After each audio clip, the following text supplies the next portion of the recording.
Kailangan natin umalis dito. Maganda ka. Alam mo ng pamilya kung tungkol sa'yo. Saan kayo pupunta? Saan mo dadalhin ng bata? Kay Grace ho ito.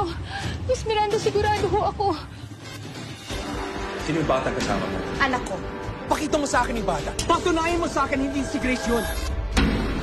Anong balita sa pag-iimbestiga mo dyan kay Ano? Kasama siyang bata. Si Grace? Anong ginawa mo? Ikaw, Ana Sarmiento. Binibigyan kita ng isa pang pagkakataon. Bukas ang programa ko para sa panig. 1,000,000 piso sa sino mang makasasagot sa tanong na nasaan si Grace. Sabihin mo sa akin, siya ba si Grace? Kinidnap mo ba siya? Wala dito hinahanap. Ikaw, Julius. Anong nalaman mo tungkol sa bata?